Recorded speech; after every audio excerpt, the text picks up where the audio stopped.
Hey guys, it's Aoife from Fred Weasley Died Laughing, and I'm here with my 2nd September weekly wrap up. So before I get into what I read this week, I'm just going to say that the footage is going to change slightly because I actually filmed this video last night, and somehow, I don't know how, but part of the footage was deleted somehow, and I was too tired last night to go and record it again, so I recorded it today instead. So I'm going to look completely different, and it's going to be at night time instead of in daytime, so I'm sorry about that if it kind of confuses you a little, but yeah, so I'll just let you know what the first book I read this week. I read 3 books altogether, and the first book I read was Sabriel by Garth Nix. I am really glad I finally got to read this book because it has been on my unofficial TBR. I actually didn't have it marked as to read on Goodreads, which I didn't know, but I had wanted to read it for a very long time, especially since starting BookShoot, because I've heard a lot about it and a lot of people really love this series. So this series is basically about a girl called Sabriel who lives in this strange kind of fantasy world, and her dad is something called an Aporson, and he is kind of like a necromancer, and he helps the dead go and to their proper place in the underworld, I guess is the best way to describe it. And Sabriel is actually studying, and she gets this weird message from her dad, and he is stuck somewhere in the underworld, and she has to go on this journey to find him. And she kind of becomes the Aporson because her dad isn't around anymore, but she doesn't really have the proper training or all the right training to really become this person. So it's kind of a journey of self-discovery for her. She kind of learns how to deal with a lot of things she hadn't dealt with before.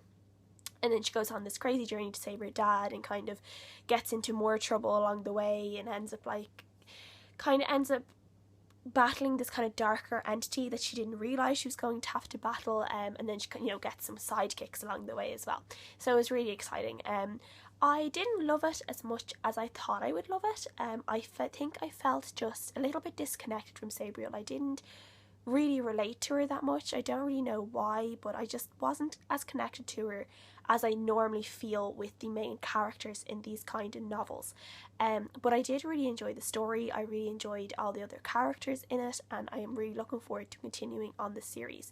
So I will definitely read on in this series. So I gave it a 4 stars. I think it's more of kind of a 3.8 stars for me, really, just with my other feelings about it, but overall 3.8/4 stars, and it was really, really good. I did really enjoy it. And the second book I read this week was The Dead House by Kurtagich. This is a YA horror that I received as a free review copy from NetGalley, so a big thank you to the publishers for that. And it is just a really interesting book. It's really, really creepy, unnerving read, because it's about this girl called Carly, but during the night she's actually called Caitlin, and the diagnosis from her counsellor is that she suffers from DID, which is a dissociative identity disorder.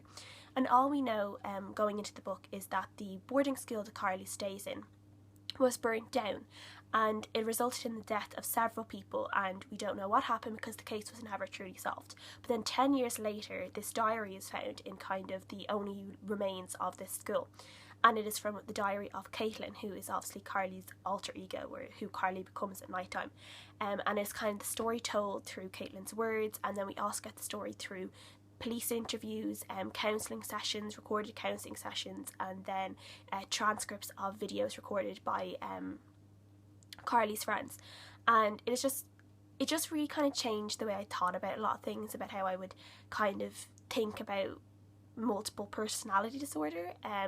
But the thing is, it's kind of told that they don't believe that they suffer from this, Carly and Caitlin. They believe that it's more of a case where the two of them just happen to exist in the same body. They don't have a problem where, Carly is suppressing something and she created Caitlin, or vice versa.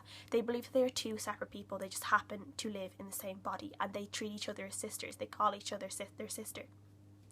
So it's really, really creepy, but it's just really interesting, because obviously Carly is the one that would be thought of as the good alter ego, I guess, or the good personality, where Caitlin would be associated with the bad side of the personality because she comes in at night time and she's a little bit wilder than Carly. But we are told the story through Caitlin's point of view, mostly through Caitlin's point of view, through her diary entries, and we get a lot more of a feel for Caitlin. So while everyone is saying that Caitlin isn't real, as a reader, I was thinking how real she was because I was hearing her side of the story. So it was really interesting, and I gave the book 5 out of 5 stars because it was just a really great take. It's something I've never read before, completely different to what I normally read, and it was just a really interesting time, and it really kept me guessing about what was going on and what was happening, and really, like, you know, is it something to do with mental health, or is it something to do with kind of a fantasy or a horror aspect? And I couldn't really decide. I am still unsure about it. It's something that's really up in the air about it. So if anyone else has read this book and has those same feelings, please let me know, because for me, I'm just like still a bit like about it. So yeah, it was just a really good read. And the last book I read this week was Never Never by Brianna Shrum, and this is actually a Peter Pan retelling. So Never Never tells the story of a 12-year-old boy called James Hook, and Peter Pan brings him to Neverland, and then when James Hook decides that he actually doesn't want to stay a child forever, he does want to grow up, Peter Pan won't let him go home. And it's how James Hook kind of goes against the odds and ends up growing up in Neverland, where a place where children aren't supposed to grow up. And James Hook does grow up and becomes Captain James Hook, and it's kind of how he ended up getting his hatred for Peter Pan and just kind of his exploration into his own journey. And I thought this was just an amazing retelling. I really loved it. It really told the story that everyone's always wondered, kind of, you know, how did James Hook and a bunch of pirates get onto an island where, you know, it's supposed to be only children, how they're adults, so how are they there? And why does James Hook hate Peter Pan so much? Like, there must be a story behind it, and this is the story. It's just amazing. It was really good. I love the idea of Hook being a lost boy and kind of, you know, underneath it all, despite all his hate, he always had this kind of love and admiration for Peter. And he was always a little bit of a lost boy, even though he was still a pirate. And then there was like a relationship with Tiger Lily and different things like that, and it kind of twisted some things that we know about Peter Pan's story and twisted them into James's world, where maybe we were seeing things wrong, we were seeing through Peter's eyes, and, you know, maybe it wasn't actually like that. And I also felt that the author brought in kind of all these different aspects that people who love Peter Pan love from different kind of retellings of it. There was kind of a real emphasis on James Hook. He had this thing about saying good form and bad form for different things, and I really felt that was taken from Hook, the one that has the movie with Robin Williams. I thought that was taken from there, and I really loved that.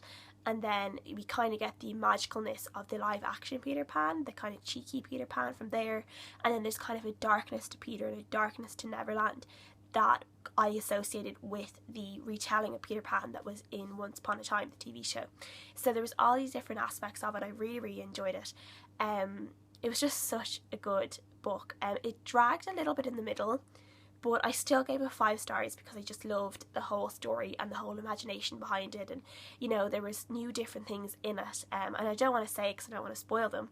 But there were new different things in it about how things appear in Neverland, and, you know, how Neverland works and how imagination in Neverland works, and how Peter kind of brings all these different things together in Neverland. I just really loved it. I love Peter Pan. It's one of my favourite fairy tales, favourite children's stories, movies, anything to do with Peter Pan, I'm in love with. So I love this book, and I gave it 5 out of 5 stars, and if anyone loves Peter Pan, I would definitely tell you to read this book because it's really good. So that is what I read this week. What did you read? Let me know. Let me know what you think about the books that I read, and I will see you guys again next time. Bye!